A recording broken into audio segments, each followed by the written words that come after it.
Group 2 సిలబస్లో 3వ చాప్టర్లో మనకి స్థానిక ప్రభుత్వాలకు సంబంధించిన అంశాలు ఉన్నాయండి. వాస్తవంగా ఈ చాప్టర్ని స్థానిక ప్రభుత్వాలు అని పరిగణిస్తారు, కానీ స్పెసిఫిక్గా గ్రూప్ 2 సిలబస్లో మనకి స్థానిక ప్రభుత్వాలకు సంబంధించి ఏముందో సిలబస్లో ఇవ్వడం జరిగిందండి. గ్రూప్ 2 సిలబస్ కాపీని మనం గమనించినట్టయితే దాంట్లో 3వ చాప్టర్లో సమాజ వికాస ప్రయోగం కమ్యూనిటీ డెవలప్మెంట్ ప్రోగ్రాం 73, 74 రాజ్యాంగ సవరణలు, సమాజ వికాస ప్రయోగం 73, 74 రాజ్యాంగ సవరణలు, వాటి అమలు అనే అంశం చెప్పడం జరిగిందండి. అంటే స్పెసిఫిక్గా ఇది గ్రూప్ 2 సిలబస్ అని అభ్యర్థులు గమనించాలి. సమాజ వికాస ప్రయోగం 73, 74 రాజ్యాంగ సవరణలు, వాటి అమలు అని. అయితే వీటి తెలుసుకోవడానికి ముందు కొంత స్థానిక ప్రభుత్వాలని పరిచయం చేసుకొని అసలు భారతదేశంలో స్థానిక ప్రభుత్వాల వ్యవస్థ ఎలా ప్రారంభమైంది ఇవన్నీ తెలుసుకున్న తర్వాత వీటిలోకి ఒక్కొక్క అంశంగా మనం తెలుసుకుంటూ ముందుకెళ్ళాలి. అసలు కేంద్ర స్థాయిలో ఒక కేంద్ర ప్రభుత్వము, రాష్ట్ర స్థాయిలో ఒక రాష్ట్ర ప్రభుత్వం ఉన్న తర్వాత మళ్ళీ స్థానిక ప్రభుత్వాల వ్యవస్థ అవసరమా అనేది ఒక ప్రశ్న అండి. అంటే ఎక్కడికక్కడ ప్రభుత్వాలు ఉన్నప్పుడు మళ్ళీ లోకల్ గవర్నమెంట్స్ ఎందుకు అంటే స్థానిక సమస్యల పరిష్కారం కోసం మనకు స్థానిక ప్రభుత్వాలు అవసరం. అంటే ఏదో ఒక మారుమూల గ్రామీణ ప్రాంతాల్లో ఒక హ్యాండ్ బోరు చెడిపోయింది అనుకోండి, వాళ్ళు నరేంద్ర మోడీకి ఫోన్ చేయలేరు దీన్ని రిపేర్ చేయించండి అని. కాబట్టి అంటే ఇక్కడ స్థానిక సమస్య పరిష్కారం కావాలి అంటే స్థానిక ప్రతినిధులు అవసరం, కాబట్టి స్థానిక ప్రభుత్వాల వ్యవస్థ అవసరం అండి. ఈ స్థానిక ప్రభుత్వాలు అనే భావన ఇది ఆధునిక భావన కాదు, అంటే ఈ మధ్య కాలంలో ఉత్పన్నమైన భావన అయితే కాదు. ఈ స్థానిక ప్రభుత్వాలకు సంబంధించి మనకి అనాది కాలం నుంచి భారతదేశంలో స్థానిక ప్రభుత్వాలు ఉన్నాయి. అంటే చోళుల కాలంలోనే మనకు స్థానిక ప్రభుత్వాలు ఉన్నాయండి. గ్రామీణ స్థానిక ప్రభుత్వాలని అభివృద్ధి చేసిన రాజవంశం ఎవరిది అంటే చోళులు.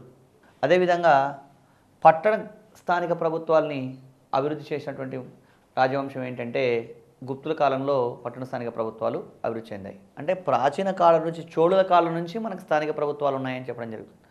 చోళుల కాలం నాటి ఉత్తరా మేరూరు శాసనం, ఇన్స్క్రిప్షన్ ఆఫ్ ఉత్తరా మేరూరు మనకి స్థానిక ప్రభుత్వాల గురించి తెలియజేస్తుంది. అంటే ఆ కాలంలోనే వాళ్ళు స్థానిక ప్రభుత్వాలకు సంబంధించిన ప్రతినిధుల్ని ఎన్నుకునేయడానికి కోసం ఈరోజు మనం అనుసరిస్తున్నటువంటి బ్యాలెట్ బాక్స్ తరహా పద్ధతి అనుసరించేవాళ్ళట. అంటే ఇన్స్క్రిప్షన్ ఆఫ్ ఉత్తరా మేరూరు ఏం చెప్తుంది అంటే వాళ్ళు అప్పటి పీరియడ్లోనే స్థానిక ప్రభుత్వాల ప్రతినిధులను ఎన్నుకోవడం కోసం ఒక కుండను ఒక బ్యాలెట్ బాక్స్గా వాడి ఆ కుండలో ఆకు మీద ఏదైనా ఒక గుర్తు పెట్టి ఒక్కొక్క ప్రతినిధికి ఒక గుర్తు. అంటే ఈరోజు కనుక ఈరోజు మన కేంద్ర స్థాయిలో రాష్ట్ర స్థాయిలో ఎలక్ట్రానిక్ ఓటింగ్ యంత్రాలు ఉన్నాయి, కానీ స్థానిక ప్రభుత్వాల విషయంలో ఈ రోజుకి మనం బ్యాలెట్ బాక్స్ సిస్టమ్ వాడుతూ ఉన్నాం.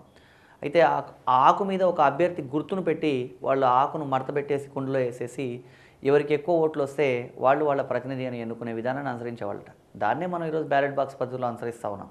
అంటే ఇది ఆధునిక భావన కాదు, స్థానిక ప్రభుత్వాలు అనే భావన ఎప్పటి నుంచో ఉంది, చోళుల కాలం నుంచే ఉందని మనం గమనించాలి. అయితే చోళుల కాలంలో, మౌర్యుల కాలంలో, గుప్తుల కాలంలో ఇట్లా భిన్నమైన కాలంలో స్థానిక ప్రభుత్వాల వ్యవస్థ కొనసాగింది. మధ్యయుగాల కాలంలో ముఖ్యంగా మనకి మొఘల్ పీరియడ్లో స్థానిక ప్రభుత్వాలు కొంత డైల్యూట్ అయిన విషయం మనం గమనించాలి. అంటే మొఘళ్ళ కాలంలో స్థానిక ప్రభుత్వాల వ్యవస్థ కొంత బలహీనపడింది. వాళ్ళు ప్రత్యామ్నాయ వ్యవస్థలు అనుసరించడం వల్ల స్థానిక ప్రభుత్వాలు బలహీనపడ్డాయి. ఆ తర్వాత మళ్ళీ బ్రిటిష్ కాలంలో అనండి, లేదా అంతకన్నా ముందున్నటువంటి ఈస్ట్ ఇండియా కంపెనీ కాలంలో కూడా గమనించండి. అంటే ఈస్ట్ ఇండియా కంపెనీ పాలన, బ్రిటిష్ పాలన కాలంలో స్థానిక ప్రభుత్వాలు మళ్ళీ బాగా అభివృద్ధి చెందాయి. అంటే 1687వ సంవత్సరంలోనే మద్రాస్ మున్సిపల్ కార్పొరేషన్ ఏర్పాటు చేశారు. ఎవరు? ఈస్ట్ ఇండియా కంపెనీ పాలన ఉంది అప్పుడు, బ్రిటిష్ వాళ్ళు ఏర్పాటు చేసినటువంటిది. సో కాబట్టి ఎప్పటి నుంచో మనకి స్థానిక ప్రభుత్వాలు ఉన్నాయి, అనాదిగా కొనసాగుతున్నాయని మనం గమనించాలి. ఇక ఆధునిక కాలంలో స్థానిక ప్రభుత్వాల అభివృద్ధి మనం గమనించినట్టయితే 1870 నుంచి మనకి ఇది ఆధునిక కాలంలో స్థానిక ప్రభుత్వాల అభివృద్ధిని మనం పరిశీలించవచ్చు. 1870లో మేయో అనే ఒక తీర్మానం చేయడం జరిగిందండి. ఈ మేయో రెజల్యూషన్ని ఆధునిక కాలంలో తొలి తీర్మానంగా చెప్తాం స్థానిక ప్రభుత్వాలకు సంబంధించి.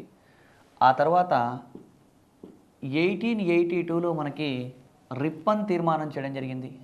ఈ రిప్పన్ అంటే ఎవరైనా అంటే లార్డ్ రిప్పన్ అండి. ఇతన్ని భారతదేశంలో స్థానిక ప్రభుత్వాల పితామహుడు, father of Indian local governments అని చెప్తారు లార్డ్ రిప్పన్. ఈరోజు మన దేశంలో ఉన్నటువంటి మూడంచెల పంచాయతీరాజ్ వ్యవస్థకి ఆధారభూతమైన వ్యవస్థను డిజైన్ చేసింది ఎవరు అంటే లార్డ్ రిప్పన్. సో కాబట్టి ఇతన్ని స్థానిక ప్రభుత్వాల పితామహుడు అంటాం. 1870లో మేయో తీర్మానం ఉంది, 1882లో మనకి రిప్పన్ రెజల్యూషన్ ఉంది. అదేవిధంగా 1907లో 1907 సంవత్సరంలో స్థానిక ప్రభుత్వాల కోసం ఏం చేస్తే బాగుంటుందన్న విషయం పరిశీలించడం కోసం బ్రిటిష్ ప్రభుత్వం రాయల్ కమిషన్ అనే కమిషన్ ఏర్పాటు చేసింది. ఆ తర్వాత మళ్ళీ బ్రిటిష్ ప్రభుత్వం ఏం చేసింది అంటే 1909లో మింటో మార్లే చట్టం చేసిందండి. ఈ మింటో మార్లే చట్టం ఏం చెప్పింది అంటే స్థానిక ప్రభుత్వాలకు నేరుగా ఎన్నికలు నిర్వహించాలి అని చెప్పిన చట్టం ఏది అంటే మింటో మార్లే చట్టం. అంటే దీంట్లో ఇవన్నీ కూడా గమనించండి. గ్రూప్ 2 ఎగ్జామినేషన్లో మనకి సమాజ వికాస ప్రయోగం నుంచే సిలబస్ స్టార్ట్ అవుతుంది. కానీ ఈ పాయింట్లన్నీ ఎందుకు మాట్లాడుకుంటున్నామంటే ఇదంతా ఒక 4-5 నిమిషాల వ్యవహారం. కానీ ఇది జనరల్ స్టడీస్ ఎగ్జామినేషన్స్ ఏమన్నా ఉంటే వాటిలో 1 లేదా 2 మార్కులు ఎగ్జామ్లో అడగడానికి అవకాశం ఉంది కాబట్టి వీటి గురించి మనం చర్చిస్తున్నాం. ఇదంతా నేరుగా గ్రూప్ 2 సిలబస్లో అయితే లేదు. ఒక 5 నిమిషాల విషయం మాట్లాడుకొని మళ్ళీ డైరెక్ట్గా వెళ్ళిపోతాం. 1909లో మింటో మార్లే చట్టం. ఈ మింటో మార్లే చట్టం స్థానిక ప్రభుత్వాలకు ప్రత్యక్ష ఎన్నికలు నిర్వహించాలని సూచించింది. ఆ తర్వాత మళ్ళీ మనకి 1919లో మాంటేగ్ చేమ్స్ఫోర్డ్ యాక్ట్. ఈ మాంటేగ్ చేమ్స్ఫోర్డ్ చట్టం ఏం చెప్పింది అంటే స్థానిక ప్రభుత్వాలను రాష్ట్ర జాబితాలో చేర్చాలి. అంటే కేంద్ర జాబితా, రాష్ట్ర జాబితా, ఉమ్మడి జాబితా అనే జాబితాల గురించి మనం గతంలో ఒకసారి చర్చించాం. అలాగే బ్రిటిష్ వాళ్ళ కాలంలో కూడా కేంద్ర జాబితా, రాష్ట్ర జాబితా అనే అంశాలు ఉండేవి. సో కాబట్టి 1919లో చేసినటువంటి మాంటేగ్ చేమ్స్ఫోర్డ్ చట్టం స్థానిక ప్రభుత్వాలకు సంబంధించి ఏం చెప్పింది అంటే స్థానిక ప్రభుత్వాలను రాష్ట్ర జాబితాలో చేర్చాలని తెలియజేయడం జరిగింది. ఆ తర్వాత మనకి 1935 భారత ప్రభుత్వ చట్టం, ఇండియన్ గవర్నమెంట్ యాక్ట్ 1935. 1935 భారత ప్రభుత్వ చట్టం ఏం చెప్తుందంటే స్థానిక ప్రభుత్వాలకు స్వయం ప్రతిపత్తి కల్పించాలని చెప్పడం జరిగింది. ఆ తర్వాత 1950లో భారత రాజ్యాంగం అమల్లోకి వచ్చిందండి. 1950లో అమల్లోకి వచ్చినటువంటి భారత రాజ్యాంగంలో ఆర్టికల్ 40 ఏం చెప్తుంది అంటే గ్రామ పంచాయతీల ఏర్పాటు. ఇక్కడ ఆర్టికల్ 40 గ్రామ పంచాయతీల ఏర్పాటు గురించి తెలియజేస్తుంది. అంటే ఏంటిది అంటే ఇక్కడ మొత్తం ఆదేశ సూత్రాలు అనే వాటిలో ఇంపార్టెంట్ ఆర్టికల్ ఏది అంటే ఆర్టికల్ 40 అని మనం ఆదేశ సూత్రాల గురించి చర్చించినప్పుడు మాట్లాడుకున్నాం. 1950లో భారత రాజ్యాంగం అమల్లోకి వచ్చింది. 1950లో అమల్లోకి వచ్చిన భారత రాజ్యాంగంలో 4వ భాగంలో 36 నుంచి 51 వరకు ఉన్న ఆదేశ సూత్రాల్లో ఆర్టికల్ 40 ఏం చెప్తుందంటే గ్రామ పంచాయతీలను ఏర్పాటు చేసి వాటిని స్వయం పాలనా యూనిట్లుగా అభివృద్ధి చేయాలి అని తెలియజేయడం జరిగింది. కాబట్టి 1950లో ఆర్టికల్ 40 గురించి కూడా ఇక్కడ మనం ప్రస్తావించడం జరిగింది. ఇది భారత రాజ్యాంగం అమల్లోకి రాకపూర్వం ఉన్నటువంటి స్థానిక ప్రభుత్వాల పరిచయం అండి. దీని తర్వాత ఇక్కడ నుంచి మనకి సిలబస్లోకి మనం నేరుగా వెళ్తున్నాం. ఆర్టికల్ 40లో గ్రామ పంచాయతీలను ఏర్పాటు చేసి వాటిని స్వయం పాలనా యూనిట్లుగా అభివృద్ధి చేయాలనే విషయం ఉందండి. ఆ తర్వాత మనం స్థానిక ప్రభుత్వాల అభివృద్ధి కోసం ఏం చేయాలి అని ఆలోచించి భారత ప్రభుత్వం స్థానిక ప్రభుత్వాల అభివృద్ధి కోసం 1952లో ఒక పథకాన్ని స్టార్ట్ చేసిందండి. దాన్నే మనం సిడిపి అన్నాం. 1952లో సిడిపి అనే పథకాన్ని ప్రారంభించడం జరిగింది. సిడిపి అంటే ఏంటి అంటే ఈ సిడిపి అనే పథకాన్నే మనం సమాజ వికాస ప్రయోగం అంటాం. దీన్నే కమ్యూనిటీ డెవలప్మెంట్ ప్రోగ్రామ్. సిడిపి అంటే కమ్యూనిటీ డెవలప్మెంట్ ప్రోగ్రామ్. దీన్నే తెలుగులో సమాజ వికాస ప్రయోగం అని లేదా సమాజ విస్తరణ పథకం అని ఇట్లా రకరకాల పేర్లతో పిలుస్తూ ఉంటారు. లేదా దీన్నే సమాజాభివృద్ధి పథకం అని కూడా పిలుస్తారు. సో ప్రధానంగా ఏంటి అంటే 1952లో స్థానిక ప్రభుత్వాలను అభివృద్ధి చేయడం కోసం ఏర్పాటు చేసిన పథకం ఏది అంటే సమాజ వికాస ప్రయోగం, కమ్యూనిటీ డెవలప్మెంట్ ప్రోగ్రామ్. ఈ పథకం యొక్క ఉద్దేశం ఏంటి, అసలు సిడిపి యొక్క ఉద్దేశం ఏంటి అంటే గ్రామీణ ప్రాంతాలని సర్వసమగ్రంగా అభివృద్ధి చేయడం. అంటే గ్రామీణ ప్రాంతాలని అన్ని కోణాల్లో డెవలప్ చేయాలి. విద్య, వైద్యం, ఆరోగ్యం, అవస్థాపన ఇట్లా గ్రామీణ ప్రాంతాలని సర్వసమగ్రంగా అభివృద్ధి చేయాలనే ఉద్దేశంతో ప్రారంభించిన పథకమే ఇది సమాజ వికాస ప్రయోగం. దీన్నే మనం సిడిపి అన్నాం. ఈ కమ్యూనిటీ డెవలప్మెంట్ ప్రోగ్రామ్ సమాజ వికాస ప్రయోగానికి సంబంధించి మనం ఏంటి అసలు ఎలా సర్వసమగ్రంగా అభివృద్ధి చేయాలనుకున్నారు, దీనికి సంబంధించినటువంటి ముందు ఏం కసరత్తు జరిగింది, ఇవన్నీ మనం తెలుసుకోవాలండి. యాక్చువల్గా ఈ సిడిపి పథకం ఎప్పుడు స్టార్ట్ అయింది అని ఎగ్జామ్లో అడిగితే ఒక్కోసారి మైక్రో డీటెయిల్స్ కూడా అడుగుతున్నాడు. 1952 అక్టోబర్ 2న స్టార్ట్ అయిందండి. ఈ సమాజ వికాస ప్రయోగం అనేటువంటి పథకాన్ని ప్రారంభించాలని సూచించింది ఎవరు అంటున్నాడు ఎగ్జామ్లో. ఈ సమాజ వికాస ప్రయోగాన్ని ప్రారంభించాలని సూచించింది ఎవరు అంటే ప్రణాళికా సంఘం. ప్రణాళికా సంఘంతో పాటు ఇంకా ఎవరు సూచించారు అంటే కృష్ణమాచారి కమిటీ అనే కమిటీ కూడా సూచించింది. ప్రణాళికా సంఘం, కృష్ణమాచారి కమిటీ.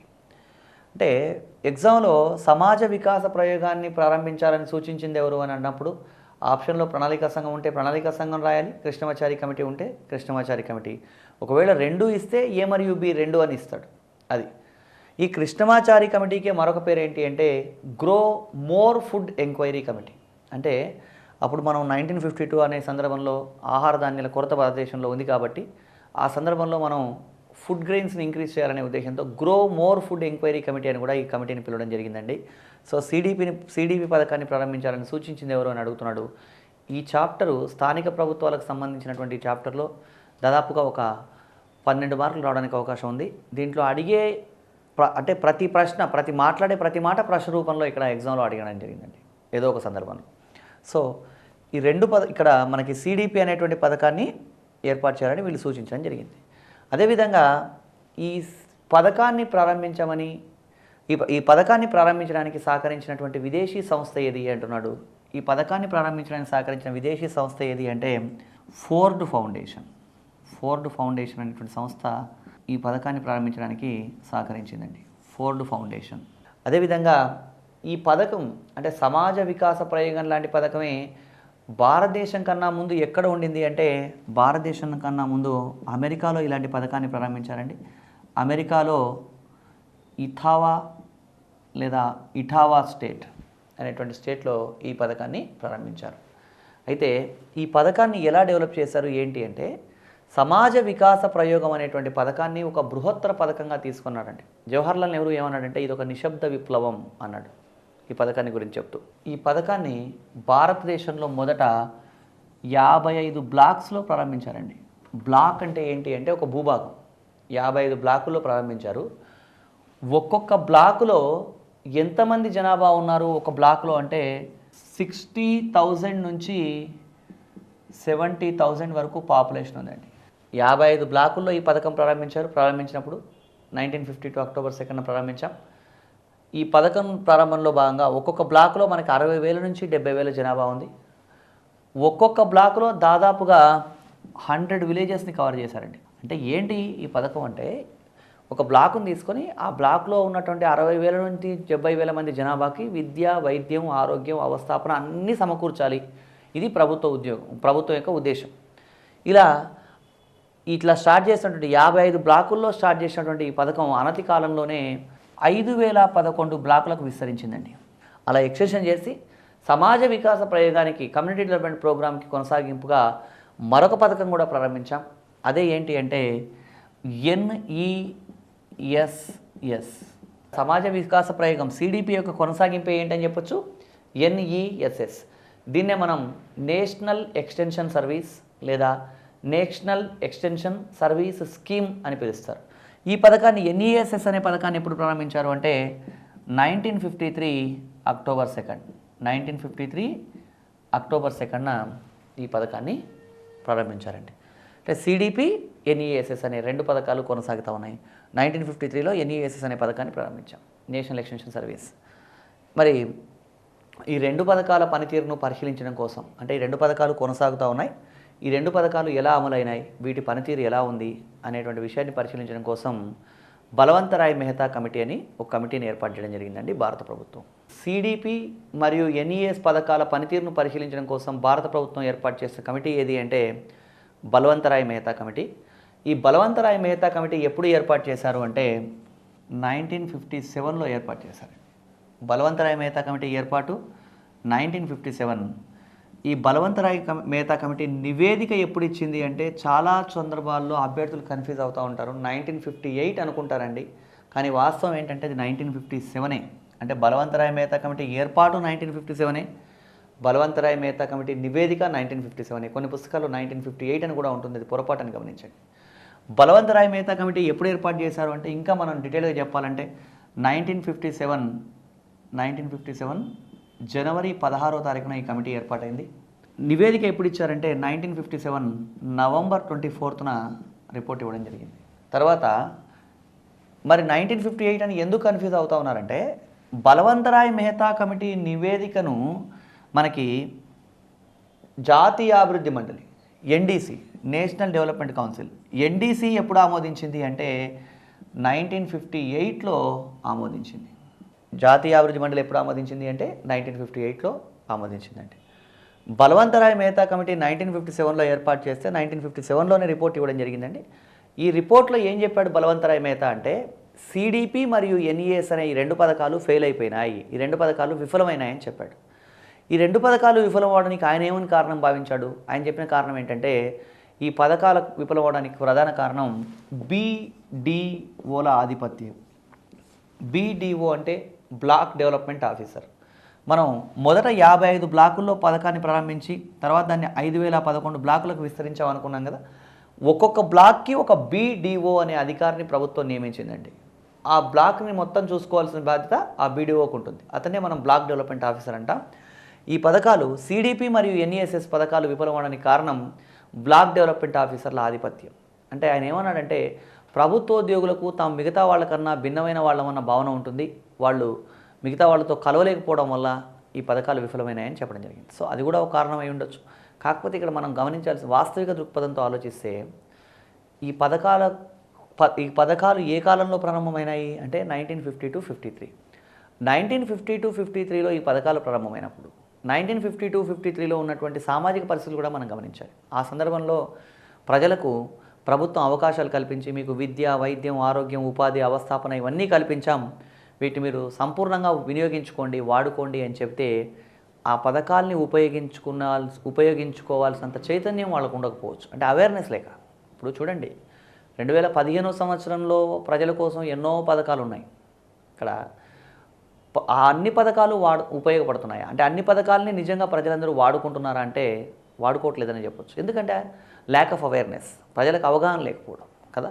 సో కాబట్టి ప్రజలకి అవగాహన ఉన్నప్పుడు ఈ 2015లోనే ఇంత అవగాహన రాయితీ ఉన్నప్పుడు 1952-53లో ప్రజలన్నీ వాడుకోవాలి అనుకోవడం కొంత మనం ఎక్కువ ఎక్స్పెక్ట్ చేసినట్టుగా భావించవచ్చు అండి. సో ఈ విధంగా మనకి ఈ పథకాలు ఫెయిల్ అయినాయి కాబట్టి ఈ పథకాల ప్లేస్లో మనకి 3 అంచెల పంచాయతీరాజ్ వ్యవస్థ ఉంటే బాగుంటుంది అని సూచించింది ఎవరు? బలవంతరాయ్ మెహతా. అంటే ఈ సిడిపి, ఎన్ఈఎస్ పథకాలు ఫెయిల్ అయినాయి, వీటిని పక్కన పెట్టి 3 టైర్ సిస్టమ్ 3 అంచెల పంచాయతీరాజ్ వ్యవస్థ ఉండాలని బలవంతరాయ్ మెహతా సూచించడం జరిగింది. అదేంటో మనం పరిశీలిద్దాం. బలవంతరాయ్ మెహతా ఉద్దేశం ఏంటంటే 60-70 వేల మంది జనాభాను ఒక బ్లాక్గా తీసుకొని ఆ ప్రాంతాన్ని మొత్తాన్ని సమగ్రంగా అభివృద్ధి చేయాలి అంటే అది కష్టసాధ్యం. కాబట్టి అలా కాకుండా 3 అంచెల వ్యవస్థను ఉండాలని చెప్పడం జరిగింది. 3 అంచెల వ్యవస్థ అంటే ఏంటి అంటే పై స్థాయిలో లేదా జిల్లా స్థాయిలో మనకి జిల్లా పరిషత్ ఉండాలన్నాడు, మధ్య స్థాయిలో పంచాయతీ సమితి ఉండాలి అన్నాడు, కింది స్థాయిలో గ్రామ పంచాయతీ ఉండాలి, పంచాయతీ సమితి కింది స్థాయిలో గ్రామ పంచాయతీ, పై స్థాయిలోనేమో జిల్లా పరిషత్ అండి, మధ్య స్థాయిలో పంచాయతీ సమితి, కింది స్థాయిలో గ్రామ పంచాయతీ. ఈ మధ్య స్థాయిలో ప్రస్తుతం ఆంధ్రప్రదేశ్, తెలంగాణ రాష్ట్రాల్లో దీన్ని మనం మండల్ అంటున్నాం, మండల వ్యవస్థ, మండలం అంటున్నాం. ఈ మండల్ సిస్టమ్ బలవంతరాయ్ మెహతా కమిటీ సూచన కాదు, అది మళ్ళీ 1986లో మళ్ళీ మార్చాం. సో ప్రాథమికంగా జిల్లా అసలు మనకి బలవంతరాయ్ మెహతా కమిటీ ఏం చెప్పాడో తెలుసుకుందాం. ఈ విధంగా 3 అంచెలు ప్రభుత్వం ఉండాలి, 3 స్థాయిలో, పై స్థాయిలో జిల్లా పరిషత్తు, మధ్య స్థాయిలో పంచాయతీ సమితి, గ్రామ స్థాయిలో గ్రామ పంచాయతీ ఉండాలని చెప్పడం జరిగింది. అదేవిధంగా పంచాయతీలకి సంబంధించి వీటిలో అన్ని స్థాయిల్లోనూ సభ్యుల ఎన్నిక ప్రత్యక్ష ఎన్నికగా ఉండాలని, అధ్యక్షుల ఎన్నిక ఎలా ఉండాలి అన్న విషయాన్ని రాష్ట్ర విధానసభ నిర్ణయించాలని, ఈ విషయాలన్నీ కూడా బలవంతరాయ్ మెహతా చెప్పడం జరిగింది. ఈ 3 అంచెల పంచాయతీరాజ్ వ్యవస్థను సూచించింది ఎవరు అంటే బలవంతరాయ్ మెహతా అండి. ఈ 3 అంచెల పంచాయతీరాజ్ వ్యవస్థ విధానాన్ని అమలు చేసిన తొలి రాష్ట్రం ఏది అంటే రాజస్థాన్. అంటే ఇక్కడ గమనించండి, ఇంతకుముందు మనం చూసాం 1957లో బలవంతరాయ్ మెహతా కమిటీ ఏర్పాటన్నాం, 1957లోనే మళ్ళీ రిపోర్టు, 1958లో ఎన్డీసీ ఆమోదించిందన్నాం ఈ రిపోర్ట్ని. అయితే 1958లో ఎన్డీసీ బలవంతరాయ్ మెహతా కమిటీ నివేదికను ఆమోదించిన తర్వాత బలవంతరాయ్ మెహతా కమిటీ సిఫారసుల్ని అమలు చేసిన తొలి రాష్ట్రం ఏది అంటే రాజస్థాన్ రాష్ట్రం అండి. రాజస్థాన్ రాష్ట్రంలో ఎప్పుడు అమలు చేశారు అంటే 1959 అక్టోబర్ 2. 1959 అక్టోబర్ 2. జాగ్రత్తగా గమనించండి. సమాజ వికాస ప్రయోగం 1952 అక్టోబర్ 2, జాతీయ విస్తరణ సేవా పథకం 1953 అక్టోబర్ 2. ఇప్పుడు రాజస్థాన్ రాష్ట్రంలో బలవంతరాయ్ మెహతా కమిటీ సిఫారసుల్ని అమలు చేసింది 1959 అక్టోబర్ 2. అంటే మేజర్ ఇష్యూస్ అక్టోబర్ 2లో ఉన్నాయి ఇప్పటిదాకా. అంటే అన్నీ అలా ఉంటాయని కాదు. ఇలా అమలు చేసిన తొలి రాష్ట్రం ఏది అంటే రాజస్థాన్. రాజస్థాన్ రాష్ట్రంలో నాగూర్ జిల్లాలో సికారా అనే ప్రాంతంలో దీన్ని ఇంప్లిమెంట్ చేయడం జరిగింది. ఆ తర్వాత రెండవ రాష్ట్రం ఏది బలవంతరాయ్ మెహతా కమిటీ సిఫారసుల్ని అమలు చేసినటువంటి రెండవ రాష్ట్రం ఏది అంటే ఆంధ్రప్రదేశ్ రాష్ట్రం. ఆంధ్రప్రదేశ్ రాష్ట్రంలో 1959 నవంబర్ 1న మనం మూడంచెల పంచాయతీరాజ్ వ్యవస్థను ఇంప్లిమెంట్ చేశామండి. అయితే ఈ మూడంచెల పంచాయతీరాజ్ వ్యవస్థకు సంబంధించి మనం ఏంటి అసలు ఈ మూడంచెల పంచాయతీరాజ్ వ్యవస్థ ఎలా ఉంటుంది అనేది కూడా ఒకసారి చిన్న అంశాన్ని పరిశీలించి మళ్ళీ మనం గ్రామ పంచాయతీ, మండల పరిషత్, జిల్లా పరిషత్ అనే అంశాల దగ్గర కూడా ఆ విషయాన్ని చర్చిస్తాం. సో అసలు ఈ మూడు అంచెలు అంటే ఏంటో తెలుసుకొని ఇక్కడ ముందుకెళ్ళాలి. ఫస్ట్ ఈ మూడంచెల గురించి తెలుసుకుందాం. మూడంచెలు అంటే ఏంటి అన్నప్పుడు మనకి పై స్థాయిలో జిల్లా పరిషత్ అన్నాం, మధ్య స్థాయిలో పంచాయతీ సమితి అన్నామండి.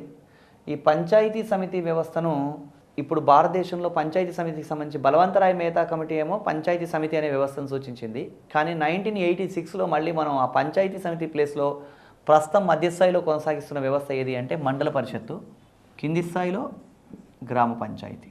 ఇక్కడ ఈ మూడు స్థాయిల్లో అన్ని స్థాయిల్లోనూ అంటే బలవంతరాయ్ మెహతా చెప్పినప్పుడు ఇక్కడ మనం మండల పరిషత్ అనే పదం ప్లేస్లో పంచాయతీ సమితి అనేది ఉండేదని గమనించాలి. పంచాయతీ సమితి. బలవంతరాయ్ మెహతా ఏం చెప్పాడంటే అన్ని స్థాయిల్లోనూ సభ్యుల ఎన్నిక ఎలా ఉండాలి అంటే ప్రత్యక్ష ఎన్నిక ఉండాలి. అంటే ప్రజలే ఓటేసి డైరెక్ట్గా సభ్యులను ఎన్నుకోవాలి. అధ్యక్షుల ఎన్నిక ఎలా ఉండాలి అంటే అధ్యక్షుల ఎన్నిక అనేది ఎలా ఉండాలన్న విషయాన్ని రాష్ట్ర విధానసభ నిర్ణయించాలని చెప్పడం జరిగింది. అంటే ఫర్ ఎగ్జాంపుల్ ఇప్పుడు మనం ఒక గ్రామాన్ని తీసుకున్నాం అనుకుందాం. గ్రామాన్ని తీసుకున్నట్టయితే గ్రామం మొత్తాన్ని మనం కొన్ని వార్డులుగా విభజిస్తాం. గ్రామాన్ని కొన్ని వార్డులుగా విభజిస్తాం. ఒక్కొక్క వార్డు నుంచి ఒక రిప్రజెంటేటివ్ ఉంటాడు. అతన్ని మనం వార్డు మెంబర్ అంటాం. వార్డు మెంబర్ల ఎన్నిక ఎలాంటి ఎన్నిక అంటే ప్రత్యక్ష ఎన్నిక. వార్డు మెంబర్లకు జనాలు ఓటేసి అనుకుంటారు కాబట్టి ఇది ప్రత్యక్ష ఎన్నిక. మరి ఈ వార్డు మెంబర్లు అందరూ ఎన్నికైన తర్వాత వార్డు మెంబర్ల ఎన్నికతో పాటు ఇంకా గ్రామ స్థాయిలో రాజకీయ అధినేత ఎవరు అంటే సర్పంచ్. ఈ సర్పంచ్ ఎన్నిక ప్రస్తుతం ఎలా ఉంది అంటే సర్పంచ్ ఎన్నిక కూడా ప్రస్తుతం ప్రత్యక్ష ఎన్నికనే. అంటే సర్పంచ్ కూడా ఓటేసే ఎన్నుకుంటున్నాం ఆంధ్రప్రదేశ్, తెలంగాణ రాష్ట్రాలు. అయితే సర్పంచ్ ఎన్నిక ఎలా ఉండాలనేది నిర్ణయించేది ఎవరు అంటే రాష్ట్ర విధానసభ. అంటే బలవంతరాయ్ మెహతా ఏం చెప్పాడంటే సభ్యుల ఎన్నిక ప్రత్యక్ష ఎన్నికగా ఉండాలి, అధ్యక్షుల ఎన్నిక పరోక్షంగా ఉండాలని కూడా అధ్యక్షుల ఎన్నిక ఎలా ఉండాలి అనే విషయంలో ఆయన ఏం చెప్పాడంటే ఆ విషయాన్ని ప్రత్యక్షంగానా పరోక్షంగానా అనే విషయం నిర్ణయించేది ఎవరు రాష్ట్ర విధానసభ అని గమనించండి. సో మనకి గతంలో సర్పంచ్ ఎన్నిక పరోక్ష ఎన్నికగా కూడా ఉండడం జరిగింది. అంటే సభ్యులందరూ ఎన్నుకొని డైరెక్ట్గా ఇప్పట్లాగా ఓటేసి కాకుండా పరోక్షంగా కూడా ఎన్నుకునేటువంటి సందర్భం గతంలో ఉండింది. సో ప్రస్తుతం అయితే మనకి మూడంచెల పంచాయతీరాజ్ వ్యవస్థ గురించి తెలుసుకునే భాగంగా సభ్యుల ఎన్నిక ప్రత్యక్ష ఎన్నిక, అధ్యక్షుల ఎన్నిక ఎలా ఉండాలన్న విషయాన్ని రాష్ట్ర విధానసభ నిర్ణయిస్తుంది అని గుర్తుంచుకోవాలి. ఇది గ్రామం. అదే ఇప్పుడు మనం మండలాన్ని ప్రాతిపదిక తీసుకుంటే మండలాన్ని కూడా కొన్ని ప్రాదేశిక నియోజకవర్గాలుగా డివైడ్ చేయొచ్చు. ఒక్కొక్క ప్రాదేశిక నియోజకవర్గం నుంచి ఒక్కొక్క సభ్యుడిని ప్రజలు ఓటేసి ఎన్నుకుంటారు. అతన్ని మనం ఎంపీటీసీ అంటాం, మండల్ పరిషత్ టెరిటోరియల్ కాన్స్టిట్యుయెన్సీ మెంబర్. ఈ ఎంపీటీసీల ఎన్నిక ఎలా ఉంటుంది అంటే ప్రత్యక్ష ఎన్నిక. ఎంపీటీసీలు అందరూ ఎన్నికైన తర్వాత వీళ్ళందరూ తమలో నుంచి ఒక వ్యక్తిని ఎంపీపీగా ఎన్నుకోవడం జరుగుతుంది. అతనే మనం మండల పరిషత్ ప్రెసిడెంట్ అంటాం. అంటే ఎంపీటీసీలకు సంబంధించి గమనించాల్సింది ఏంటంటే ఒక మండలాన్ని కొన్ని వార్డులుగా డివైడ్ చేస్తారు. అంటే మామూలుగా చిన్న గ్రామాలు అయితే 2-3 గ్రామాలు లేదా ఒక పెద్ద గ్రామాన్ని కూడా ఒక ఎంపీటీసీ కాన్స్టిట్యుయెన్సీగా భావించవచ్చు. ఒక్కొక్క ఎంపీటీసీ కాన్స్టిట్యుయెన్సీ నుంచి ఒక్కొక్క ప్రతినిధి ఎన్నుకోవడం జరుగుతుంది. అలా ఎంపీటీసీలుగా ఎన్నుకోబడ్డ వాళ్ళు తమలో నుంచి ఒక వ్యక్తిని ఎంపీపీగా ఎన్నుకుంటారు. సో ఇక్కడ సభ్యుల ఎన్నిక ప్రత్యక్ష ఎన్నిక, అధ్యక్షుల ఎన్నిక విషయంలో ఇక్కడ పరోక్ష ఎన్నిక అని గమనించండి. అదేవిధంగా జిల్లాను గమనించినట్టయితే జిల్లాను కూడా ఒక కొన్ని ప్రాదేశిక నియోజకవర్గాలుగా డివైడ్ చేస్తే ఒక్కొక్క నియోజకవర్గం నుంచి ఒక ప్రతినిధి ఉంటాడు. అతన్ని మనం జెడ్పీటీసీ జిల్లా పరిషత్ టెరిటోరియల్ కాన్స్టిట్యుయెన్సీ మెంబర్ అంటాం. ఈ జెడ్పీటీసీలు అందరూ ఎన్నికైన తర్వాత వాళ్ళు తమలో నుంచి ఒక వ్యక్తిని జెడ్పీపీగా ఎన్నుకోవడం జరుగుతుంది. సో ఇది జస్ట్ ఒక ప్రాథమిక అవగాహన మాత్రమే. మళ్ళీ గ్రామం నుంచి కార్పొరేషన్ వరకు ఇంకొక సందర్భంలో మనం మాట్లాడుకుంటాం. సో బలవంతరాయ్ మెహతా సూచనల్ని ఇంప్లిమెంట్ చేశామండి. బలవంతరాయ్ మెహతా కమిటీ తర్వాత అనేక రకాల కమిటీలు వేయడం జరిగింది. అంటే విఆర్ రావు కమిటీ నుంచి దయా దూబే కమిటీ వరకు అనేక కమిటీలు వేశారండి. అనేక కమిటీలు వేసినా కూడా అవి భిన్నమైన సూచనలు చేసినాయి. అయినా కూడా గ్రామీణ జీవనంలో పెద్దగా మార్పు రాలేదు. బలవంతరాయ్ మెహతా కమిటీ తర్వాత నెక్స్ట్ మనకి ల్యాండ్ మార్క్ కమిటీ ఏంటి అంటే అశోక్ మెహతా కమిటీ. ఈ అశోక్ మెహతా కమిటీ గురించి కూడా మనం పరిశీలిద్దాం. 1977లో జనతా ప్రభుత్వం అధికారంలోకి వచ్చిన తర్వాత అశోక్ మెహతా కమిటీని ఏర్పాటు చేయడం జరిగింది. ఈ అశోక్ మెహతా కమిటీ 1978లో రిపోర్ట్ ఇచ్చిందండి. అశోక్ మెహతా కమిటీ ఏర్పాటు ఎప్పుడు అంటే 1977, నివేదిక ఎప్పుడు అంటే 1978. ఎప్పుడు ఏర్పాటు చేశారు, ఎప్పుడు నివేదిక ఇచ్చారు? 1977లో ఏర్పాటైంది, 1978లో నివేదిక ఇచ్చింది. ఎవరు? అశోక్ మెహతా కమిటీ. అశోక్ మెహతా కమిటీ ఏం సూచించింది అంటే, అశోక్ మెహతా కమిటీ రెండంచెల వ్యవస్థను సూచించిందండి. ఈ రెండంచెలు అంటే ఏంటి అంటే, పై స్థాయిలో జిల్లా పరిషత్తు, కింది స్థాయిలో మండల పరిషత్తు. గ్రామ పంచాయతీ గురించి చెప్పలేదు. ఎవరు? అశోక్ మెహతా రెండంచెల విధానాన్ని సూచించింది. అశోక్ మెహతా మనకి మొత్తం 132 రికమెండేషన్స్ చేయడం జరిగిందండి. అట్లాగని బలవంతరాయ్ మెహతా ఎన్ని రికమెండేషన్స్ చేశాడు అని పుస్తకాల్లో వెతికే ప్రయత్నం చేయకూడదు, ఎందుకంటే అట్లాంటి సమాచారం లేదు, ఉంటే ఇక్కడ చెప్పబడేది. రైట్ అండి. అశోక్ మెహతా కమిటీ అనేక రికమెండేషన్స్ చేయడం జరిగింది. ఈ అశోక్ మెహతా కమిటీ రికమెండేషన్స్ మనం గమనిస్తే దీంట్లో కీలకమైనటువంటి రికమెండేషన్స్ ఏంటి, ముఖ్యమైనటువంటి సిఫారసులు ఏంటి అంటే, దీంట్లో ప్రధానమైన సిఫారసులో ఒకటి ఏంటంటే, ఎన్నికలు ఎక్కడైతే ఇప్పుడు మనకి గ్రామం, మండలం, జిల్లా స్థాయిలో ఎన్నికలు జరుగుతూ ఉన్నాయి కదా, దీంట్లో గ్రామ స్థాయిలో రాజకీయ పార్టీల ప్రమేయం లేకుండా ఎన్నికలు కొనసాగుతూ ఉన్నాయి. కానీ అశోక్ మెహతా ఏమన్నాడంటే, అన్ని స్థాయిలోనూ, కింది స్థాయి నుంచి పై స్థాయి వరకు అన్ని స్థాయిల్లోనూ రాజకీయ పార్టీలతో సంబంధం ఉన్నటువంటి ఎన్నికలు నిర్వహించబడాలన్నాడు. అత్యంత కీలకమైన సూచన ఏది అంటే, అశోక్ మెహతా చేసినటువంటి సూచన మండల వ్యవస్థ ఉండాలని చెప్పడం జరిగిందండి. మండల వ్యవస్థను ప్రతిపాదించాడు. మండల్ సిస్టమ్ అంటే బలవంతరాయ్ మెహతా సందర్భంలో ఉన్నటువంటి పంచాయతీ సమితి ప్లేస్లో ఇప్పుడు మనం మండలం కొనసాగిస్తూ ఉన్నాం. కానీ అశోక్ మెహతా పై స్థాయిలో జిల్లా పరిషత్తు, కింది స్థాయిలో మండల పరిషత్తు ఉండాలని చెప్పడం జరిగింది. మండల వ్యవస్థ ఏర్పాటు అవ్వాలన్నాడు. ఇంకా ఏం చెప్పాడు అశోక్ మెహతా అంటే, ఇక్కడ ఎస్సీ ఎస్టీలకి జనాభా ప్రాతిపదికన సీట్లు రిజర్వ్ చేయబడాలని చెప్పడం జరిగింది. ఇక్కడ అన్ని స్థాయిల్లోనూ అంటే అశోక్ మెహతా సూచించిన 2 స్థాయిల్లోనూ ఎస్సీ ఎస్టీలకు సీట్లు రిజర్వ్ చేయబడాలన్నాడు. అదేవిధంగా న్యాయ పంచాయతీలు ఏర్పాటు చేయాలని, అదేవిధంగా ఇక్కడ స్థానిక సంస్థలకు సంబంధించినటువంటి ఎలక్షన్లలో ఎన్జిఓలు బాగా క్రియాశీల పాత్ర పోషించాలని, ఇలా అనేక సూచనలు చేయడం జరిగిందండి అశోక్ మెహతా. ఈ అశోక్ మెహతా సూచనలన్నీ గమనించిన తర్వాత మనకి అశోక్ మెహతా 1978లో రిపోర్ట్ ఇచ్చడం జరిగింది. కానీ అశోక్ మెహతా కమిటీ సిఫారసులు కూడా అమల్లోకి రాలేదు. ఎందుకంటే 1977లో అశోక్ మెహతా కమిటీ ఏర్పాటు అవడం, 1978లో నివేదిక ఇవ్వడం, ఆ తర్వాత అనేక కారణాల వల్ల ఈ అశోక్ మెహతా కమిటీ సిఫారసులు అమల్లోకి రాలేదు. కానీ అశోక్ మెహతా కమిటీ సిఫారసుల్ని కొన్ని రాష్ట్రాల్లో కొంతమేరకు అమలు చేయడం జరిగింది. అవి ఎక్కడ ఏంటి ఒకసారి చూద్దాం. అశోక్ మెహతా కమిటీ సిఫారసుల్ని అమలు చేసిన తొలి రాష్ట్రం ఏది అంటే కర్ణాటక రాష్ట్రం అండి. 1985లో కర్ణాటక రాష్ట్రంలో అశోక్ మెహతా కమిటీ సూచనల ఆధారంగా మండల వ్యవస్థ ప్రవేశపెట్టబడింది. అప్పుడు కర్ణాటక రాష్ట్రంలో రామకృష్ణ హెగ్డే ముఖ్యమంత్రిగా ఉన్నటువంటి కాలంలో మండల్ సిస్టమ్ని ఇంట్రడ్యూస్ చేయడం జరిగింది. ఎక్కడ? కర్ణాటకలో. ఆ తర్వాత అశోక్ మెహతా కమిటీ సిఫారసుల ఆధారంగా మండల వ్యవస్థను ఇంట్రడ్యూస్ చేసినటువంటి రెండవ రాష్ట్రం ఏది అంటే ఆంధ్రప్రదేశ్ అండి. ఏపీలో 1986లో మండల్ సిస్టమ్ని ఇంట్రడ్యూస్ చేయడం జరిగింది. అప్పుడు మనకి ఎన్టీఆర్ ముఖ్యమంత్రిగా ఉన్న కాలంలో మండల్ సిస్టమ్ని ఇంట్రడ్యూస్ చేయడం జరిగింది. తర్వాత ఇంకొక రాష్ట్రం ఏది అంటే వెస్ట్ బెంగాల్, పశ్చిమ బెంగాల్ రాష్ట్రంలో ఇంప్లిమెంట్ చేశాం. పశ్చిమ బెంగాల్.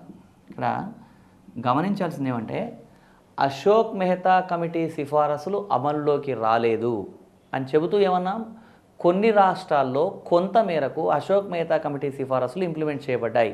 అంటే అవి పూర్తిగా కాదు, కొంత మేరకు మాత్రమే. దాంట్లో భాగంగానే కర్ణాటక, ఆంధ్రప్రదేశ్, పశ్చిమ బెంగాల్ రాష్ట్రాల్లో మనకి మండల్ సిస్టమ్ అంటే అశోక్ మెహతా కమిటీ సిఫారసులు అమలు చేయబడ్డాయి.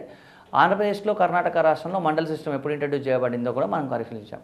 అంటే అభ్యర్థులకు ఎలాంటి డౌట్ వస్తుందంటే, మనకి 1959 నుంచి బలవంతరాయ్ మెహతా సిఫారసుల ఆధారంగా వ్యవస్థలు కొనసాగుతూ ఉన్నాయి కదా.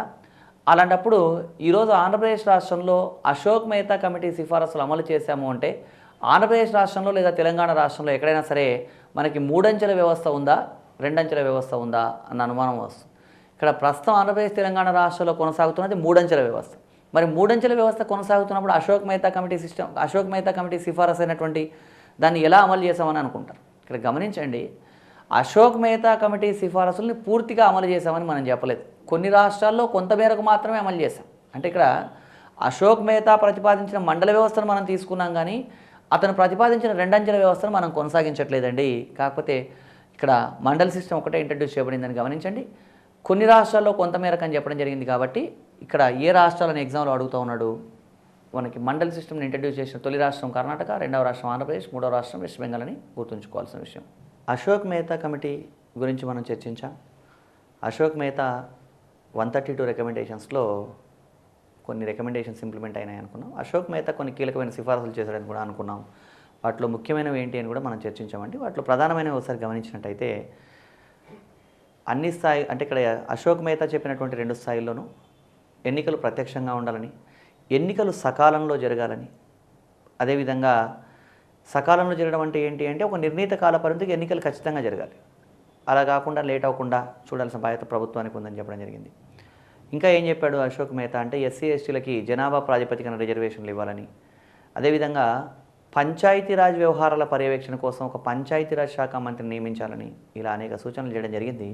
మండల్ సిస్టమ్ మాత్రం మనకి కర్ణాటక రాష్ట్రం ఫస్ట్ ఇంప్లిమెంట్ చేసిందని గమనించాలి. ఎగ్జామ్లో అడుగుతా ఉన్నాడు ఏమని అంటే మండల పరిషత్ వ్యవస్థను అంటే మండల పంచాయతీ వ్యవస్థను అమలు చేసిన తొలి రాష్ట్రం ఏది అంటే కర్ణాటక. అదేవిధంగా బలవంతరాయ్ మెహతా కమిటీ సిఫారసులను అమలు చేసిన తొలి రాష్ట్రం ఏది అంటే రాజస్థాన్. ఇలాంటి ప్రశ్నలకు సమాధానాలు గుర్తించడానికి ఈ సమాచారం ఉపయోగపడుతుంది. సో బలవంతరాయ్ మెహతా, అశోక్ మెహతా తర్వాత మనకి ముఖ్యమైన కమిటీల్లో మరొక కమిటీ ఏంటి అంటే జీవీకే రావు కమిటీ 1985. ఈ జీవీకే రావు కమిటీ ఏం చెప్పడం జరిగిందంటే స్థానిక ప్రభుత్వాలు విజయవంతం కాకపోవడానికి ప్రధాన కారణం ప్రభుత్వోద్యోగుల ఆధిపత్యం. బలవంతరాయ్ మెహతానేమో బ్లాక్ డెవలప్మెంట్ ఆఫీసర్ల ఆధిపత్యం అనే పదం వాడాడు. జీవీకే రావు ఏమన్నాడంటే స్థానిక ప్రభుత్వాలు విజయవంతం కాకపోవడానికి ప్రధాన కారణం ఏంటి అంటే ప్రభుత్వోద్యోగుల ఆధిపత్యం వల్ల ఇవి విజయవంతం అవ్వలేదని చెప్పడం జరిగిందండి. అయితే ఈ జీవీకే రావు ఈ పరిస్థితిని గురించి చెప్తూ ఏమన్నాడంటే గ్రాస్ వితౌట్ రూట్స్ అంటున్నాడు. గ్రాస్ వితౌట్ రూట్స్ అంటే ఏంటి అంటే వేర్లు లేకుండా గడ్డిని మొలిపించడం లాంటిది. అంటే ఆధారం లేకుండా పథకాలు తయారు చేస్తూ ఉన్నారని ఈయన ఉద్దేశం. అంటే స్థానిక ప్రభుత్వాల్లో ఉండే ప్రజల అవసరాలు ఏంటో తెలుసుకోకుండా వాళ్ళ కోసం క్షేత్రస్థాయి సమాచారం లేకుండా పై స్థాయిలో పథకాలు రూపొందించడం వల్ల వీళ్ళ అవసరాలు సంతృప్తి పడవు. అంటే అక్కడ అవసరం ఏంటి, దానివల్ల ఉపయోగం ఏంటి, ఇవన్నీ తెలుసుకోవాలి. కాకుండా కేంద్ర స్థాయిలో పథకాలు రూపొందించి వాటిని కింది స్థాయిలో అమలు చేయడం ప్రాక్టికల్గా సాధ్యం కాకపోవచ్చు. కాబట్టి వాళ్ళ అవసరాలు సంతృప్తిపరచడం కోసం ప్రయత్నం చేయాలనే ఉద్దేశాన్ని చెప్తూ ఈయన ఏమన్నాడు ఈ పథకాల రూపకల్పన అంతా గ్రాస్ వితౌట్ రూట్స్ అని చెప్పడం జరిగింది. జీవీకే రావు ఇంకా ఏమన్నాడంటే జిల్లా స్థాయిలో మనకి జిల్లా పరిషత్ అనే వ్యవస్థ ఉన్నతమైనదిగా ఉండాలని చెప్పడం జరిగింది. అదేవిధంగా మనకి ఈ ప్రభుత్వ ఉద్యోగుల ఆధిపత్యం పెరిగిందని చెప్పడం జరిగిందండి. ఇది జీవీకే రావు కమిటీకి సంబంధించి. జీవీకే రావు కమిటీనే ఇంకా ఏమంటామంటే మనం గ్రామీణాభివృద్ధి పాలనా ఏర్పాట్ల కమిటీ అంటే ఇతర పేర్లతో కూడా ఇలా పిలవడం జరుగుతుంది. ఇది జీవీకే రావుకు సంబంధించి. జీవీకే రావు కమిటీ తర్వాత నెక్స్ట్ మనకి స్థానిక ప్రభుత్వాల అభివృద్ధి కోసం 1986లో ఎల్ఎం సింఘ్వి కమిటీ అనే కమిటీని అపాయింట్ చేయడం జరిగిందండి. రాజీవ్ గాంధీ ప్రభుత్వం స్థానిక ప్రభుత్వాలకు ఈ కమిటీకి స్థానిక ప్రభుత్వాల అభివృద్ధి కోసం ఏం చేయాలో సూచించమని ఎల్ఎం సింఘ్వి కమిటీని అపాయింట్ చేయడం జరిగింది. ఎల్ఎం సింఘ్వి కమిటీ చేసినటువంటి అత్యంత ముఖ్యమైన సూచన ఏంటి అంటే స్థానిక ప్రభుత్వాలకు రాజ్యాంగబద్ధ హోదా ఉండాలి.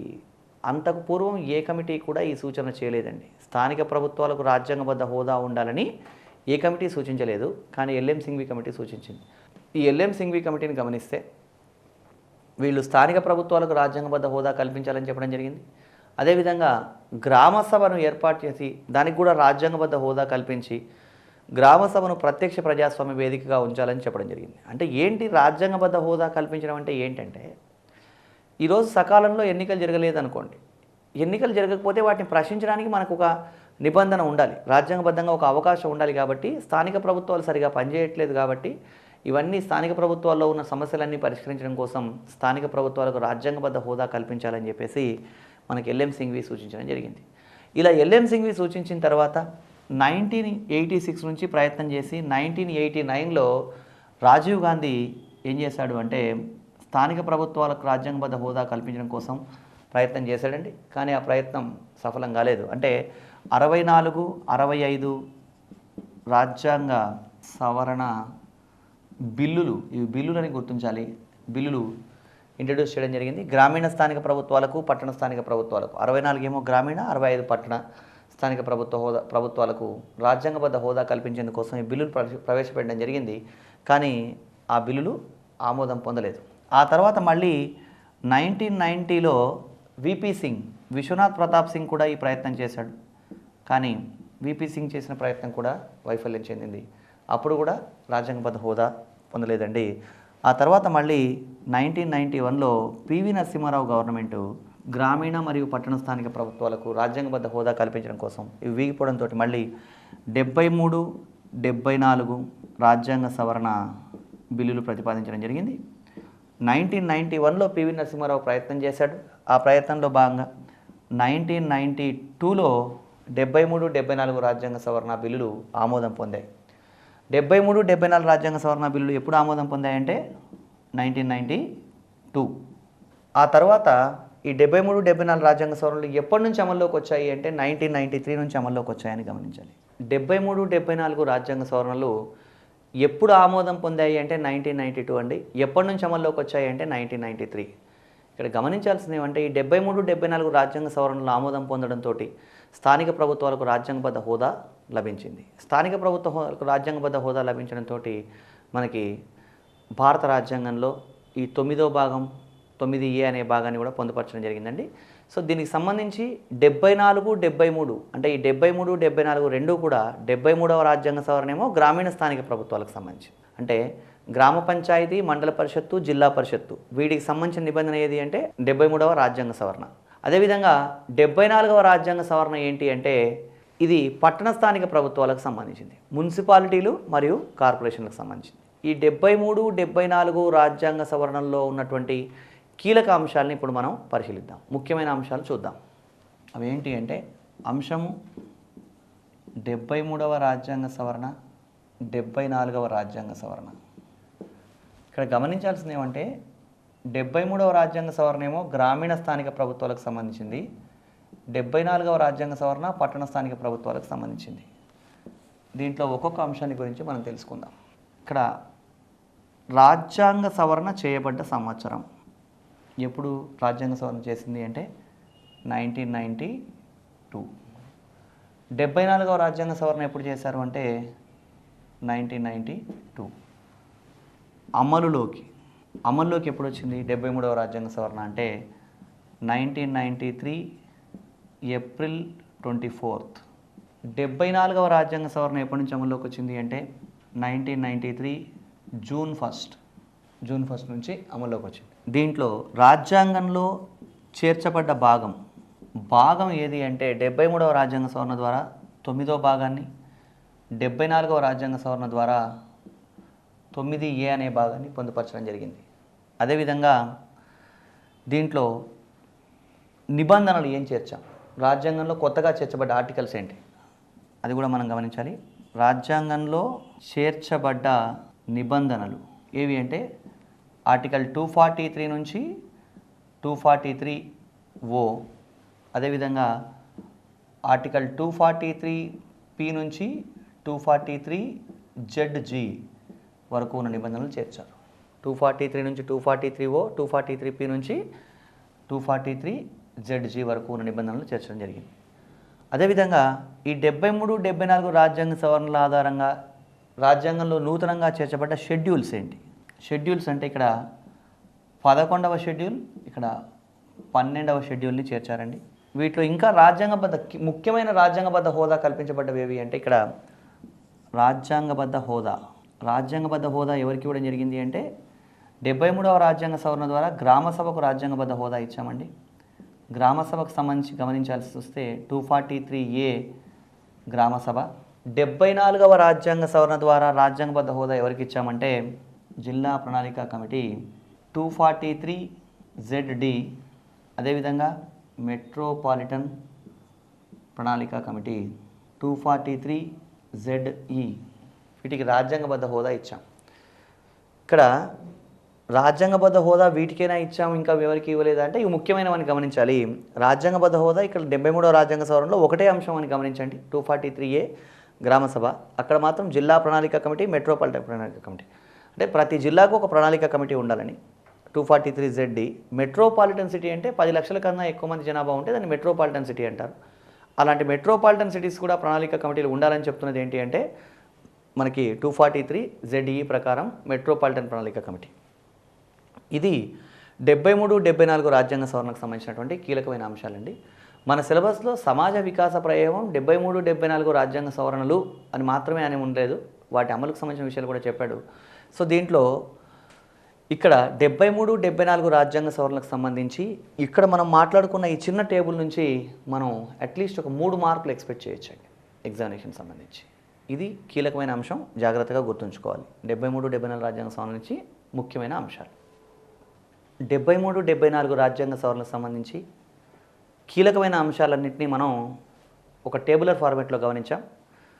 ఈ 73, 74 రాజ్యాంగ సవరణకు సంబంధించినటువంటి విషయాన్ని మనం పరిశీలిస్తే ఆర్టికల్ 243 నుంచి 243O వరకు గ్రామీణ స్థానిక ప్రభుత్వాల గురించి, 243P నుంచి 243ZG వరకు ఉన్న నిబంధనలు పట్టణ స్థానిక ప్రభుత్వాల గురించి తెలియజేస్తున్నాయి. అయితే ఎగ్జామినేషన్లో దీంట్లో ఒక్కొక్క ఆర్టికల్ గురించి ప్రశ్నలు అడగడానికి అవకాశం ఉంది కాబట్టి ఈ ఆర్టికల్స్ అన్నీ మనం ఒకసారి కూలంకుషంగా తెలుసుకోవాలి. ఈ అంశాలన్నింటినీ అంటే నెంబర్ ఆఫ్ ఆర్టికల్స్ ఉంటాయి కాబట్టి ఇవన్నీ గుర్తుపెట్టుకోవడానికి సంబంధించి వాటన్నిటిని కొంచెం టెక్నికల్గా ఒక టేబులర్ ఫార్మాట్లో గమనించినట్టయితే అది సులభంగా ఉంటుంది. ఒకసారి ఆ టేబుల్ని మనం గమనిద్దాం. 73వ రాజ్యాంగ సవరణ, 74వ రాజ్యాంగ సవరణ. ఇక్కడ ఈ 73వ రాజ్యాంగ సవరణలో 74వ రాజ్యాంగ సవరణలో ఏం చెప్పడం జరిగింది, వాటికి సంబంధించిన నిబంధన ఏది, దాంట్లో ఉమ్మడి అంశం ఏంటి అనేది మనం పరిశీలిద్దాం. అంటే 73వ రాజ్యాంగ సవరణకు సంబంధించిన నిబంధన ఏది, 74వ రాజ్యాంగ సవరణకు సంబంధించిన అంశం ఏది, దాంట్లో ఈ రెండింటిలో కామన్గా ఉన్న విషయాలు ఏంటో మనం పరిశీలించాలి.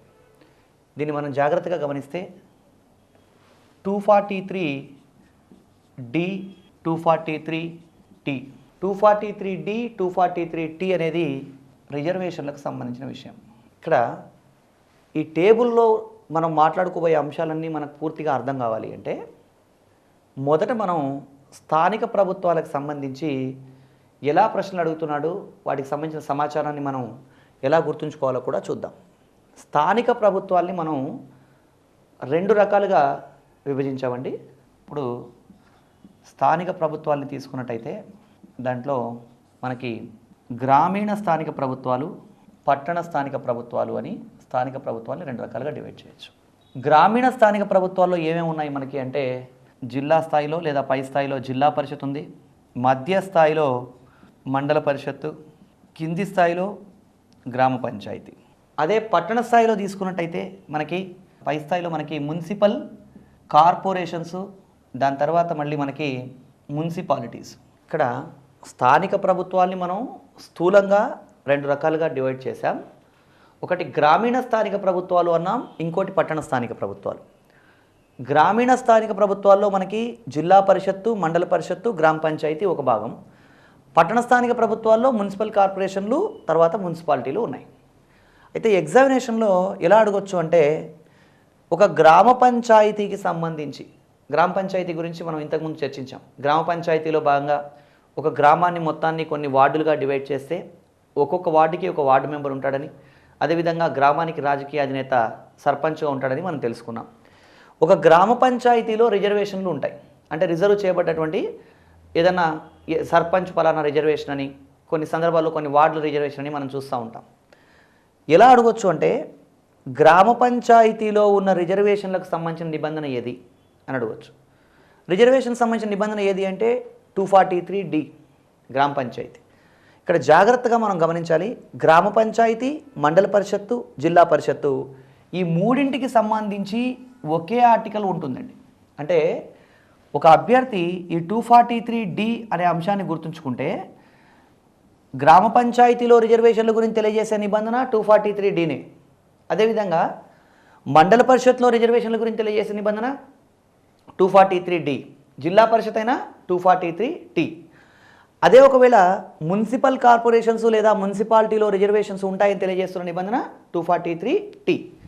అంటే ఇక్కడ 243D, 243T అనే 2 నిబంధనలు గుర్తుంచుకోవడం వల్ల అభ్యర్థి గ్రామీణ స్థానిక ప్రభుత్వాలకు సంబంధించిన 3 విషయాలు, పట్టణ స్థానిక ప్రభుత్వాలకు సంబంధించిన 2 విషయాలు, అంటే ఈ DT అనే ఒక ఆర్టికల్ గుర్తుంచుకుంటే ఈ 5 రకాల ప్రశ్నలకి సమాధానం గుర్తించవచ్చు. అంటే ఇంకా కొంచెం సింపుల్గా దీన్ని క్లారిటీగా అర్థం చేసుకోవాలంటే ఇప్పుడు ఒక గ్రామ పంచాయతీ కాలపరిమితి ఎంత అంటే 5 సంవత్సరాలు అని చెప్తారు.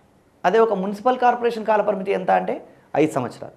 ఎగ్జామ్లో ఒక గ్రామ పంచాయతీ కాలపరిమితి ఎంత, మండల పరిషత్ కాలపరిమితి ఎంత, ఇలా కన్నా ఎలా అడగడానికి అవకాశం ఎక్కువగా ఉందంటే ఒక మున్సిపల్ కార్పొరేషన్ కాలపరిమితి 5 సంవత్సరాలు అని తెలియజేస్తున్న నిబంధన ఏది అంటాడు. లేదా ఒక మున్సిపాలిటీ కాలపరిమితి 5 సంవత్సరాలను తెలియజేస్తున్న నిబంధన ఏది అని అడుగుతాడు. ఇలా అడిగినప్పుడు దీంట్లో అభ్యర్థి దాదాపుగా ఒక 60 రకాల భిన్నమైన ప్రశ్నలు అడగడానికి అవకాశం ఉంది. అలాంటప్పుడు అన్ని ఆర్టికల్స్ గుర్తుపెట్టుకోవాలంటే అభ్యర్థికి చాలా కష్టం కాబట్టి దీన్ని చాలా సింపుల్గా టెక్నికల్గా ఒక టేబుల్ ఫార్మేట్లో ప్రిపేర్ చేయడం జరిగింది. కాబట్టి ఇక్కడ అభ్యర్థులు అర్థం చేసుకోవాల్సినవి ఏమంటే ఈ 243 సిరీస్లో ఎవరైనా సరే ఒక్క ఆర్టికల్ కూడా గుర్తుంచుకోవాల్సిన అవసరం లేదండి. డిటి అన్న విషయం ఒక్కటి గుర్తుంచుకుంటే సరిపోతుంది. అది ఎట్లా అనేది ఒకసారి చూద్దాం మనం. 243D 243T రిజర్వేషన్లు, నెక్స్ట్ 243E 243U కాలపరిమితి. కాలపరిమితి అంటే ఏంటి? ఒక గ్రామ పంచాయతీ కాలపరిమితి 5 సంవత్సరాలు, ఒక మండల పరిషత్ కాలపరిమితి 5 సంవత్సరాలు, లేదా ఒక జిల్లా పరిషత్ కాలపరిమితి 5 సంవత్సరాలు అని తెలియజేస్తున్న నిబంధన ఏది అంటే ఈ. అంటే ఇంతకుముందు మనం గమనించాం కాలపరిమితి అన్నప్పుడు దేనికి వర్తిస్తుంది? 243ఈని తీసుకుంటే గ్రామము, మండలము, జిల్లా మూడింటికి సంబంధించిన కాలపరిమితి గురించి తెలియజేస్తున్న నిబంధన 243E. అదే మున్సిపాలిటీలు, కార్పొరేషన్లు రెండింటికి సంబంధించిన నిబంధన యు. అంటే రిజర్వేషన్లు, కాలపరిమితి ఇలా గుర్తుంచుకోవాలండి. ఇక్కడ జాగ్రత్తగా అర్థం చేసుకున్నట్టయితే గ్రూప్ 2కి సంబంధించినటువంటి వ్యక్తులు ఈ డిటి అనేది ఒకటి గుర్తుంచుకుంటే ఈ సిరీస్ ఆఫ్ ఆర్టికల్స్ అన్నీ ఆటోమేటిక్గా ఒక వరుస క్రమంలో ఉంటాయని గమనించాలి. అంటే రిజర్వేషన్ల తర్వాత చూడండి ఇక్కడ డి అనే అంశం తర్వాత వచ్చింది ఏంటి? ఈ. అంటే వరుస క్రమంలో వచ్చేస్తాయి. అలా మనం ఒక టెక్స్ట్ బుక్ తీసుకున్నట్టయితే ఈ వరుస క్రమంలో ఏ ఆర్టికల్స్ ఉండవు. దీన్ని అలా టెక్నికల్గా సెగ్రిగేట్ చేయడం జరిగింది. నెక్స్ట్ మనకి రిజర్వేషన్లు, కాలపరిమితి తర్వాత నెక్స్ట్ తెలుసుకోవాల్సింది ఏంటి అంటే అర్హతలు. అంటే స్థానిక ప్రభుత్వానికి పోటీ చేయాలంటే ఒక అభ్యర్థికి ఏం అర్హతలు ఉండాలి అంటే సాధారణంగా భారతీయ పౌరసత్వం ఉండాలి, 21 సంవత్సరాల వయస్సు ఉండాలి, ఒక ఎమ్మెల్యేగా పోటీ చేయడానికి ఉండవలసిన అన్ని ఇతర అర్హతలు ఉండాలి. ఏమన్నా ఇతర అనర్హతలు కావాలంటే రాష్ట్ర ప్రభుత్వం నిర్ధారించవచ్చు. ఈ అర్హతల గురించి తెలియజేస్తున్న నిబంధన ఏది అంటే ఏంటి? ఇప్పుడు ఫర్ ఎగ్జాంపుల్ ఈ రెండు అంశాలు తెలిసిన అభ్యర్థులుగా ఒక గ్రామీణ స్థానిక ప్రభుత్వాల్లో అంటే ఒక గ్రామ పంచాయతీలో కానీ, మండల పరిషత్లో కానీ, జిల్లా పరిషత్లో కానీ పోటీ చేయాలంటే ఉండవలసిన అర్హతల గురించి తెలియజేస్తున్న నిబంధన ఏది అంటే ఏమొస్తుంది నెక్స్ట్ అంటే దీని కంటిన్యూషన్గా ఏమొస్తుందో అదే వస్తుంది. అంటే ఇక్కడ 243 ఈ తర్వాత ఎఫ్. అదే ఒక మున్సిపల్ కార్పొరేషన్కి పోటీ చేయాలంటే ఉండవలసిన అర్హతలు ఏవి అంటే 243 యూ తర్వాత వచ్చేది వి. రిజర్వేషన్లు, కాలపరిమితి, అర్హతలు. నెక్స్ట్ మనకి స్థానిక ప్రభుత్వాలకు కొన్ని అధికారాలు ఉంటాయి. 73వ రాజ్యాంగ సవరణ, 74వ రాజ్యాంగ సవరణ అమల్లోకి వచ్చిన తర్వాత గ్రామీణ స్థానిక ప్రభుత్వాలకేమో 29 విషయాల మీద స్వయం నిర్ణయాధికారం, పట్టణ స్థానిక ప్రభుత్వాలకేమో ఒక 18 విషయాల్లో స్వయం నిర్ణయాధికారం చేయడానికి అవకాశం ఉంది. అంటే అది దేనికి సంబంధించిన అంశం అంటే అధికారాలకు సంబంధించిన విషయం. ఈ అధికారాలకు సంబంధించిన నిబంధన ఏది అంటే 243G 243W. ఇక్కడ చూడండి అధికారాలు అన్నాం. 243G 243W దేనికి సంబంధించింది? స్థానిక ప్రభుత్వాలకు సంబంధించినటువంటి అధికారాలకు సంబంధించింది. ఒక అభ్యర్థి ఇక్కడ ఈ 4 అంశాలకు సంబంధించి 20 రకాల ప్రశ్నలు అడుగుతున్నాడండి. అంటే గ్రామ పంచాయతీలో రిజర్వేషన్లు, మండల పరిషత్లో, జిల్లా పరిషత్లో, మున్సిపాలిటీలో, కార్పొరేషన్లో. డిటి అనేది ఇప్పుడు గ్రూప్ 2లో పెద్ద పోస్ట్ ఏంటి? ఎగ్జిక్యూటివ్ పోస్ట్ అంటే డిప్యూటీ తహసీల్దార్. ఈ డిటి అనేది ఒకటి గుర్తుంచుకుంటే ఈ వరుస క్రమంలో మొత్తం అన్ని స్థానిక ప్రభుత్వాలకు సంబంధించిన విషయాలు గుర్తుంచుకోవచ్చు. కాకపోతే దీంట్లో ఏది ఒక్కటి మిస్ప్లేస్ అయినా మొత్తం టేబుల్ దెబ్బతినే అవకాశం ఉంది. ఈ విషయంలో కొంత జాగ్రత్తగా వహించాలి. రిజర్వేషన్లు, కాలపరిమితి, అర్హతలు, అధికారాల తర్వాత నెక్స్ట్ మనకు తెలుసుకోవాల్సింది ఏమంటే ఆదాయం. ఆదాయం అంటే స్థానిక ప్రభుత్వాలకు ఎలా ఆదాయం వస్తుంది అదండి. 243HX. HX దేనికి సంబంధించింది అంటే ఆదాయానికి సంబంధించింది. స్థానిక ప్రభుత్వాలకి ఆదాయ మార్గాలు ఏంటి అనే దానికి సంబంధించి స్థానిక ప్రభుత్వాలు 73, 74 రాజ్యాంగ సవరణలో ఏవైతే అంశాలు ఉన్నాయో వాటికి సంబంధించిన విషయంలో పన్ను విధించి ఆదాయం పొందవచ్చు అని చెప్తున్న నిబంధన ఆదాయానికి సంబంధించి హెచ్ అన్నప్పుడు 3 గ్రామం, మండలం, జిల్లా, ఎక్స్ అన్నప్పుడు మున్సిపాలిటీ, కార్పొరేషన్ వాటికి సంబంధించినటువంటి ఆదాయం. రిజర్వేషన్లు, కాలపరిమితి, అర్హతలు, అధికారాలు, ఆదాయం. ఆదాయం తర్వాత నెక్స్ట్ ఏంటి అంటే ఆర్థిక సంఘానికి సంబంధించి ఆదాయం తర్వాత ఆర్థిక సంఘం. స్థానిక ప్రభుత్వం ఫర్ ఎగ్జాంపుల్ ఒక రాష్ట్రాన్ని తీసుకున్నట్టయితే ఆ రాష్ట్రంలో ఉన్నటువంటి భిన్నమైన స్థానిక ప్రభుత్వాల మధ్య వనరుల పంపిణీ ఎలా చేయాలి, అంటే ఎవరికి ఏ స్థానిక ప్రభుత్వానికి ఎంత వనరులు కేటాయించాలి, ఎన్ని వనరులు కేటాయించాలని చెప్తున్నది ఏది అంటే రాష్ట్ర ఆర్థిక సంఘం. రాష్ట్ర ఆర్థిక సంఘానికి సంబంధించిన నిబంధన ఏది అని అడగవచ్చు. అన్నప్పుడు దీని సీరియల్ ఇంకా కంటిన్యూషన్గా వస్తుంది. 243I 243Y IY ఆర్థిక సంఘానికి సంబంధించిన నిబంధన. ఎగ్జామ్లో ఒక్కోసారి 243I అంటే ఏంటి, వై అంటే ఏంటి అని అడిస్తాడు. ఒక్కోసారి రెండు కూడా ఇవ్వచ్చు. ఏది అడిగితే అది ఆన్సర్ రాయాల్సి ఉంటుంది. స్థానిక ప్రభుత్వాలకు సంబంధించి స్థానిక ప్రభుత్వాల మధ్య వనరుల పంపిణీని సూచించడం కోసం ఒక ఆర్థిక సంఘం ఉంటుందని తెలియజేస్తున్న నిబంధన ఏది? ఆర్థిక సంఘం సంబంధించి IY రెండు నిబంధనలు ఆర్థిక సంఘం. నెక్స్ట్, స్థానిక ప్రభుత్వాలకు సంబంధించినటువంటి వ్యవహారాలని ఆడిట్ చేయడం కోసం రాష్ట్ర ప్రభుత్వం ఏం చేయొచ్చు అంటే ఒక ఆడిట్ వ్యవస్థను ఏర్పాటు చేయవచ్చు. దాన్నే మనం ఆడిట్ అనొచ్చు. ఆడిట్ అనొచ్చు, లేదా అకౌంట్స్ అండ్ ఆడిట్ అంటారు, లేదా ఖాతా అంటాడు, ఏదైనా సరే ఆడిట్ అని చెప్పొచ్చు అండి. స్థానిక ప్రభుత్వాలను ఆడిట్ చేయడం కోసం ఒక ఆడిట్ వ్యవస్థ ఉంది అని చెప్తున్న నిబంధన ఏది అంటే 243J 243Z ఆడిట్కి సంబంధించి. ఎందుకంటే స్థానిక ప్రభుత్వాలు తప్పుడు లెక్కలు ఏవైనా రాసినట్టయితే అవి కరెక్ట్గా ఉన్నాయా లేదా, అవి ఎంతవరకు సమంజసం, ఈ విషయాలన్నీ పరిశీలించడం కోసం ఒక ఆడిట్ వ్యవస్థను స్థానిక ప్రభుత్వాలకు సంబంధించి రాష్ట్ర ప్రభుత్వం ఏర్పాటు చేయవచ్చు. ఎందుకంటే ఇటీవలి కాలంలో మనం చూసాం, ఒక విశాఖపట్నం మున్సిపల్ కార్పొరేషన్లో ఒక ట్యూబ్ లైట్కి 2000 అయింది. అలా లెక్కలు రాస్తే ఆడిట్లో అవన్నీ తేలినాయి, ఎలాంటి తప్పులు ఉన్నాయి ఏంటి అని. సో అంటే ఇక్కడ స్థానిక ప్రభుత్వాలకు సంబంధించిన లెక్కలు ఏవైనా పొరపాట్లు ఉంటే అవి సరిగా ఉన్నాయా లేదా, ఎలా రికార్డు చేశారు, ఇవన్నీ పరిశీలించడం కోసం ఒక ఆడిట్ వ్యవస్థను రాష్ట్ర ప్రభుత్వం ఏర్పాటు చేయొచ్చు అని చెప్తున్న నిబంధన ఏది అంటే జే. స్థానిక ప్రభుత్వాల్లో గ్రామం మండలం జిల్లాకు సంబంధించినేమో జే, మున్సిపాలిటీలు కార్పొరేషన్లకు సంబంధించింది జెడ్ ఆడిట్ సంబంధించి. ఇక్కడ రిజర్వేషన్లు, కాలపరిమితి, అర్హతలు, అధికారాలు అన్న 4 పదాలని ఒక బంచ్గా, ఆదాయం, ఆర్థిక సంఘం, ఆడిట్ అన్న ఈ 3 పదాలని ఒక బంచ్గా గుర్తుంచుకోవాలి. ఆదాయం, ఆర్థిక సంఘం, ఆడిట్. సో నెక్స్ట్, స్థానిక ప్రభుత్వాలకు సంబంధించి ఇక్కడ కొన్ని ప్రాంతాలకి ఈ 73, 74 రాజ్యాంగ సవరణలు వర్తిస్తాయి, కొన్ని ప్రాంతాలకి 73, 74 రాజ్యాంగ సవరణలు వర్తించవు. ఏ ప్రాంతాలకు వర్తిస్తాయి, ఏ ప్రాంతాలకు వర్తించవని కూడా అడుగుతున్నాడు. వాటికి సంబంధించిన సమాచారం కూడా తెలుసుకోవాలి. అయితే ఇక్కడ ఈ మాత్రం ఆర్టికల్స్ గుర్తుంటున్న మాత్రాన ఒక అభ్యర్థికి దీని మీద ఏ ప్రశ్న వచ్చినా సమాధానం రాయగలడు అని మనం చెప్పలేం.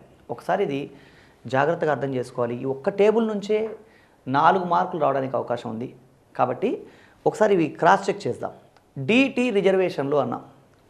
ఒకవేళ ప్రశ్న ఇలా అడిగాడు అనుకోండి ఎగ్జామ్లో, ఏమని అంటే ఒక మండల పరిషత్లో బీసీ రిజర్వేషన్ల గురించి తెలియజేస్తున్న నిబంధన ఏది అన్నప్పుడు అభ్యర్థి ఆలోచించి మండల పరిషత్తు అన్నప్పుడు గ్రామం, మండలం, జిల్లా 3 స్థాయి వ్యవస్థలు ఉన్నాయి. కాబట్టి మండల పరిషత్లో బీసీ రిజర్వేషన్ల గురించి తెలియజేస్తున్న నిబంధన ఏది అంటే ఏమనుకుంటాడు?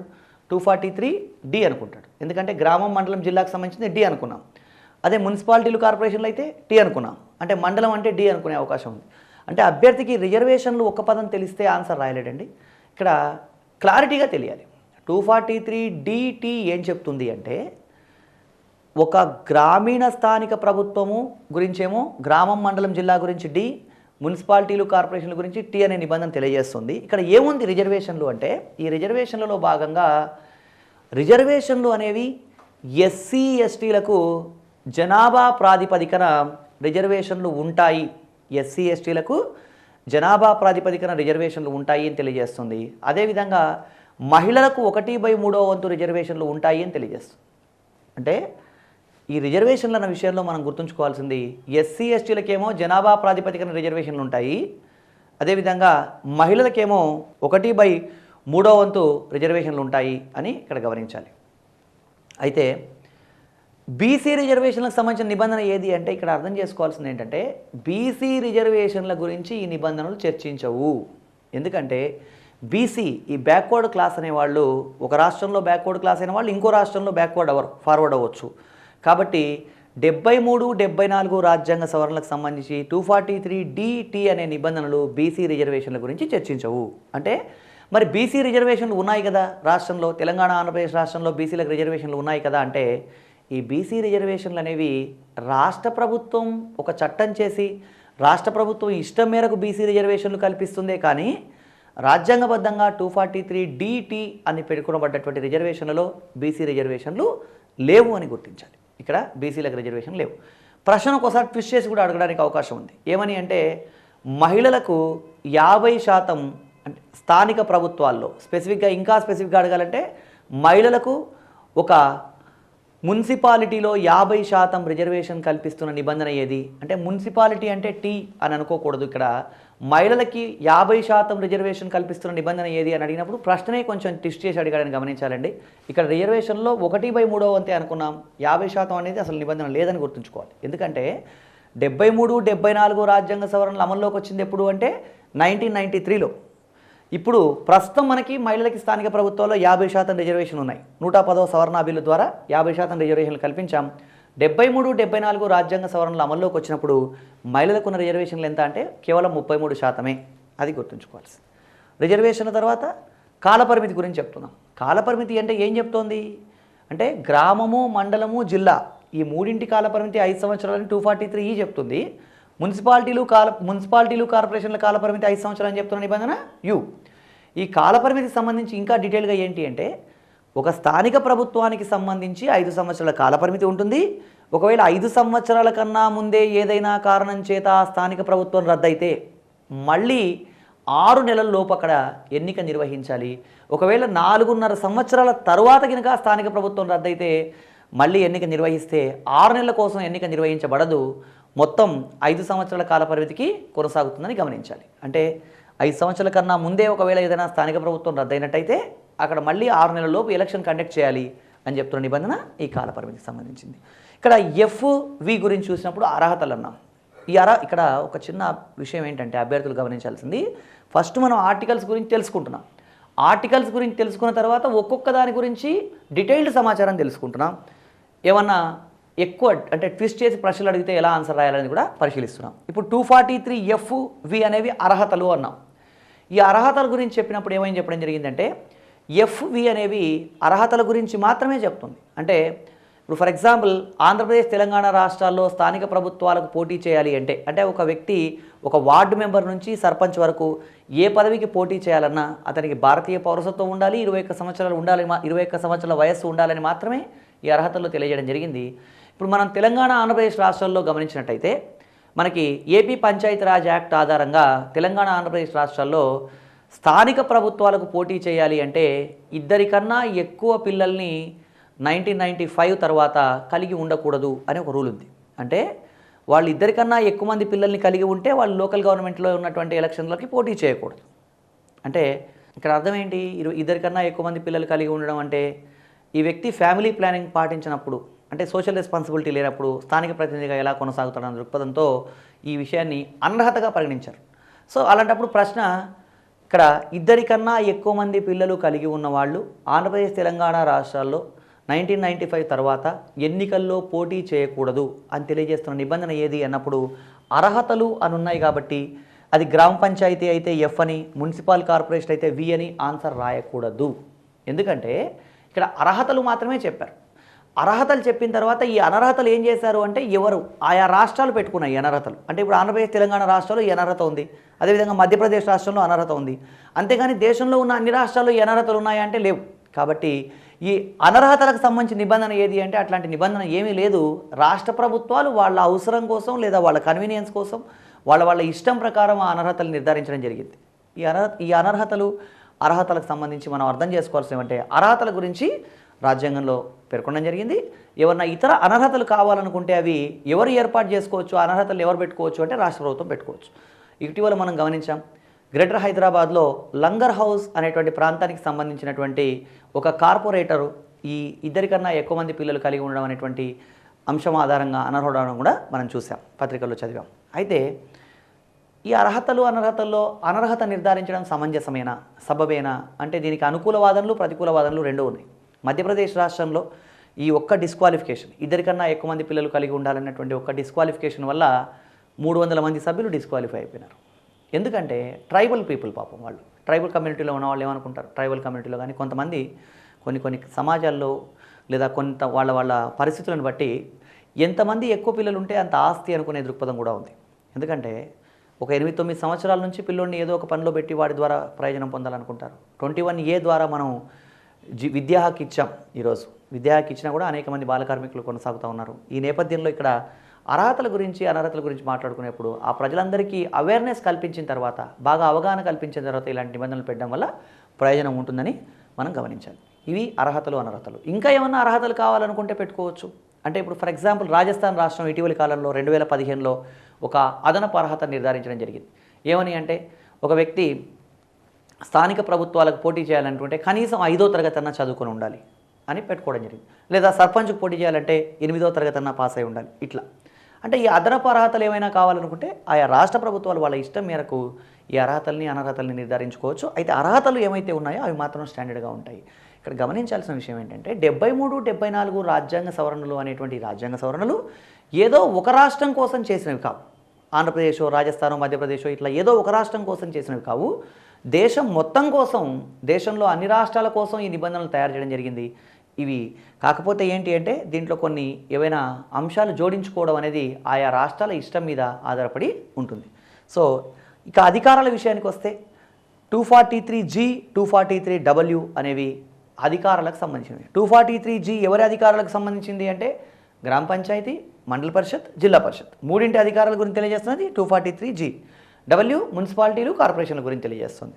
ఇక్కడ ఈ GW అధికారాలు ఏంటి అంటే 243G, 243W ప్రకారం, దీని ప్రకారం 243G ప్రకారం గ్రామీణ స్థానిక ప్రభుత్వాలకి 29 విషయాల్లో స్వయం నిర్ణయాధికారం చేయడం కోసం అధికారం కల్పించడం జరిగింది.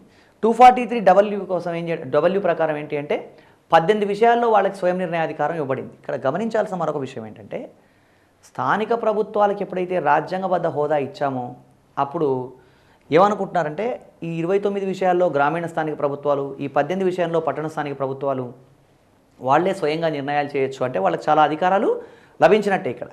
కానీ ఇక్కడ ఒక చిన్న గమనించదగ్గ విషయం ఏంటంటే 29 విషయాల్లో కానీ 18 విషయాల్లో కానీ వీళ్ళు పూర్తిగా వాళ్ళే అధికారం చెలాయించే అవకాశం లేదు.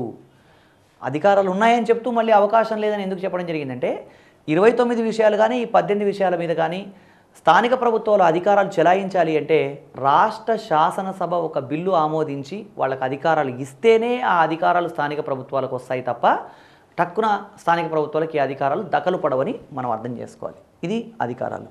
ఇక HX 243H, 243X ఏంటి అంటే ఆదాయానికి సంబంధించింది. స్థానిక ప్రభుత్వాలకు సంబంధించి వీళ్ళకి పన్ను విధించే అధికారం ఉంటుంది. ఈ పన్ను విధించే అధికారం ఆధారంగా వీళ్ళు ఆదాయం పొందవచ్చు. 243I ప్రకారం మరియు 243Y ప్రకారం రాష్ట్ర ఆర్థిక సంఘాన్ని ఎవరు ఏర్పాటు చేస్తారు అంటే రాష్ట్ర ఆర్థిక సంఘాన్ని గవర్నర్ ఏర్పాటు చేస్తాడని గమనించాలి. 243J, 243Z ప్రకారం ఆడిటింగ్ ఎవరు చేస్తారు అంటే స్థానిక ప్రభుత్వాల ఆడిట్ను రాష్ట్ర ప్రభుత్వం చేస్తుందని గమనించాలి. ఇది ఇక్కడ దాకా మనం మాట్లాడుకున్న అంశాలు. 73, 74 రాజ్యాంగ సవరణకు సంబంధించి కామన్ విషయాలు ఏమున్నాయో మనం పరిశీలిస్తూ వచ్చామండి. ఒక అభ్యర్థి దీన్ని ఎలా గుర్తుంచుకోవాలి అంటే రిజర్వేషన్లు, కాలపరిమితి, అర్హతలు, అధికారాలు ఈ 4 పదాలని ఒక టేబుల్గా పెట్టుకోవాలి. ఆదాయం, ఆర్థిక సంఘం, ఆడిట్ ఇది గుర్తుంచుకునే సందర్భంలో మనకు ఇంకా కొన్ని ఇతర అంశాలు కూడా ఉన్నాయి ఇక్కడ. ఇప్పుడు ఈ ఆర్టికల్స్ ఏమీ గుర్తులేకపోయినా సరే, ఫర్ ఎగ్జాంపుల్ ఇవన్నీ తీసేసామనుకోండి, ఇవన్నీ తీసేసినా సరే వీటికి సంబంధించి ఏ ప్రశ్న అడిగినా అభ్యర్థి ఆన్సర్ రాయొచ్చు. ఎలా అంటే ఇప్పుడు 243DT రిజర్వేషన్లని గుర్తుంచుకున్నాం. ఒక మున్సిపల్ కార్పొరేషన్ కాలపరిమితి ఎంత అన్నప్పుడు ఏం చేస్తాము? కాలపరిమితి అన్నప్పుడు దీనికి వెళ్తాం. దీని తర్వాత ఏమవుతుంది? You municipal corporate. మున్సిపాలిటీకి పోటీ చేయడానికి అర్హతలు ఏంటి అంటే వి. ఇలా వరుస క్రమంలో వస్తాయి కాబట్టి ఈ పదాలు గుర్తుంచుకోవాలి. రిజర్వేషన్లు, కాలపరిమితి, అర్హతలు, అధికారాలు, ఆదాయం, ఆర్థిక సంఘం, ఆడిట్.